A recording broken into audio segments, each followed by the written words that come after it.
morning, everyone. I wanted to take a few minutes to go through and discuss just a quick review over the big topics that you guys are going to see on your quiz tomorrow. Since I'm not going to be here, I'm going to spend like maybe 10 minutes max on the video, depending on how wordy I am, but you know how that goes. So the first thing that I want to start with is section 5.1, which is just the intro to polynomials.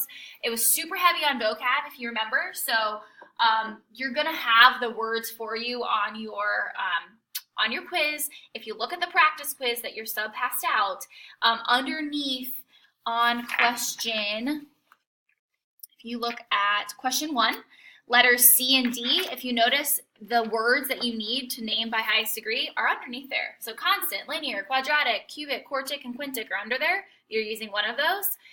Letter D, it's naming by the number of terms, and monomial, binomial, trinomial, or polynomial are underneath there.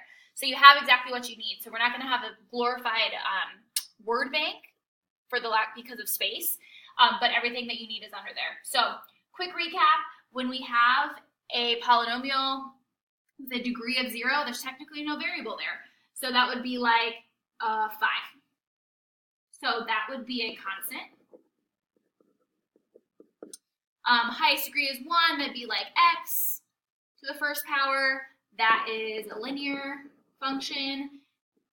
Second degree, x squared, is quadratic. X cubed, third degree, is a cubic function. X to the fourth is quartic, 4 quarters in a dollar. And x to the fifth would be quintic, like quintuplets. So all of those you should know. That's how you name a polynomial by its highest degree. When naming by number of terms, if we have a single term, that's a monomial. If there are 2 terms, a binomial. 3 terms, trinomial. And 4 more, we just call a polynomial. Okay? Otherwise, all the vocabulary would be covered in this table. Okay, so it's going to be very similar to the first question on your practice quiz, what you will see on tomorrow's quiz. The next thing we looked at was analyzing the graphs of polynomial functions, and some of it was in section 5.1, some was in 5.2. I'm just combining everything right here for you. So the first thing we kind of talked about was end behavior. So I split into columns. So the left side here, we're talking about when the highest degree is even. When the highest degree is even, they're going to be going in the same direction, meaning the end behavior is going in the same direction. When the highest degree is odd, the end behavior is going in opposite direction. So odd, opposite. Remember, once you've narrowed down whether your leading term has the highest degree that is even or odd, you've basically narrowed yourself down to 2 different options. You've got a 50-50 shot at getting it correct. So when the highest degree is even, so we'll come over here on the left side to start. The most simple even function that we know is a quadratic, which is a U-shaped parabola. So when a quadratic has a leading coefficient that is positive, it is shaped like a U. So that end behavior is up, up. So that's up, up. When the highest degree is even and the leading coefficient is negative, if we're considering our quadratic, it would be a parabola that opens down. So down, down is the end behavior. Okay? Over here on the right side, when the highest degree is odd, the most simple function that we know with an odd degree is a line. So when a line has positive slope, it looks something like this. It's rising from left to right. So that end behavior is down, up. When the leading coefficient is negative, and again, the highest degree is odd, it's like a slope it's like a line with negative slope, so it goes up, down. So I've been encouraging you, last week, I encouraged you guys to draw a quick parabola, either opening up or down, or a quick line, either with positive slope or negative slope, to kind of help you with the end behavior. So again, first thing you need to consider is is the highest degree odd or even. Once it's odd or even, then you can consider whether the leading coefficient is positive or negative to figure out what your actual end behavior is. Remember, it's super helpful when we're sketching a graph, which you'll do on the review packet that is attached to this sheet that you're filling out, and on your practice quiz. If we take a look down underneath the end behavior, we have turning points. So turning points, just as a general rule, there are one less than the highest degree of the polynomial.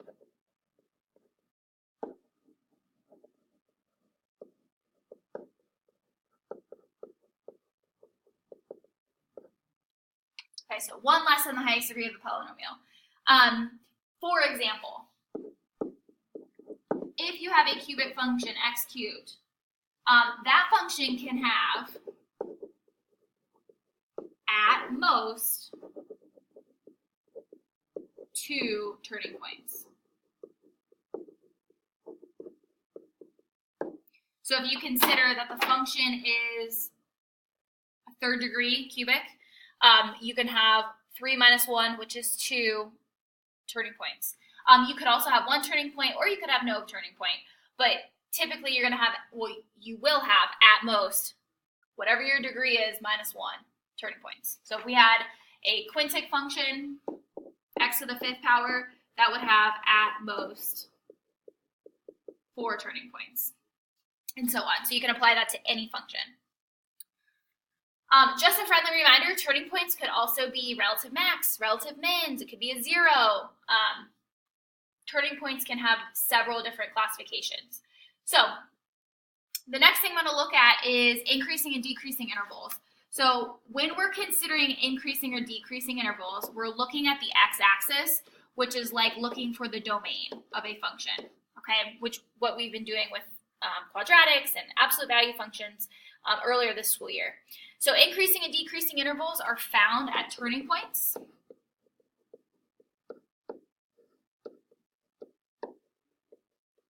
Okay, where there is a direction change. Okay, so you could have increasing or decreasing over the entire, from negative infinity to positive infinity. So there may not be turning points. So could also be increasing or decreasing over all real numbers. So from negative infinity to positive infinity, which we saw on an example in your notes last week. So those are increasing and decreasing intervals. We write them in interval notation, just like we've been doing with domain and range for the last, 2 or 3 months of the school year. Okay, the last thing, or I guess last 2 things, zeros and multiplicity. So when you're looking at a 0, hopefully that is relatively simple at this point. So remember, a 0 is also known as an x-intercept. So it's where the function crosses the x-axis, or touches, I guess we should say. Crosses or touches x-axis. In order to find a 0, you set a factor equal to 0 and solve. Okay, so that's something that you guys have been doing often, the zero product property. When we are solving by factoring, we set those factors equal to 0 and solved. We could do that with quadratics like we did last unit, and then obviously from last week, kind of expanding it to different polynomial functions. Okay, the other key piece to this is multiplicity, and that's just the number of times a factor is repeated.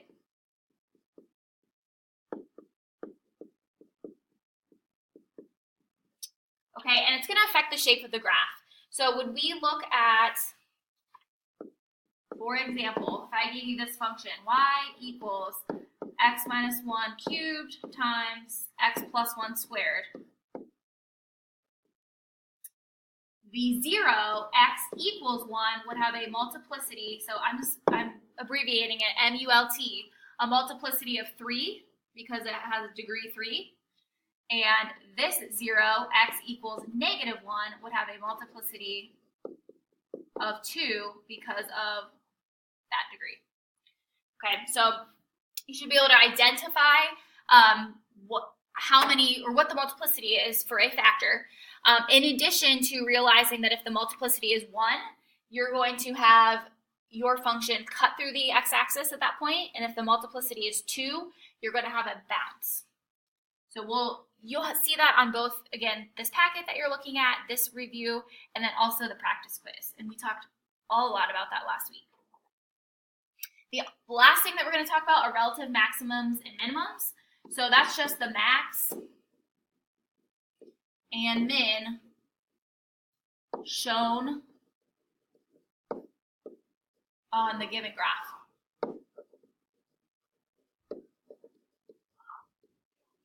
Okay, so we're considering, polynomial functions where we're increasing and decreasing from all the way to positive infinity and negative infinity, which are just arbitrary values. So the relative maximum and minimum give us a nice little snapshot into the maximum and minimum at any particular graph that I could give you. So you're just analyzing those. At no point are you doing that on your calculator. Remember, relative max and mins could also be turning points. They could also be zeros. And there could be some increasing and decreasing intervals at those points. So when I ask you to analyze a graph, just know that you could have several different options for each point. So with the rest of the period, you guys have the rest of this packet attached to this sheet that you just filled out. So if you flip to the next page, it says 5.1 and 5.2 quiz review worksheet. So you have 9 questions on that review, and then the sub should have also passed out your practice quiz. So first period, you have the rest of this period plus next period to work on both of the reviews. So the quiz review worksheet and the practice quiz, those are due tomorrow during first period before you take your quiz. Third period, you have the remainder of this period in addition to second period tomorrow to finish both of these items. And then both are due at the beginning of third period tomorrow when you take your quiz. So thank you all for being respectful of your substitute. Please make sure you're working hard. If at some point you finish your work and you don't have anything to work on, or you finish your quiz early tomorrow and you don't have anything to work on, just find something quiet to work on. I hope you guys have a great Thanksgiving, and I'll see you in about a week. See you guys.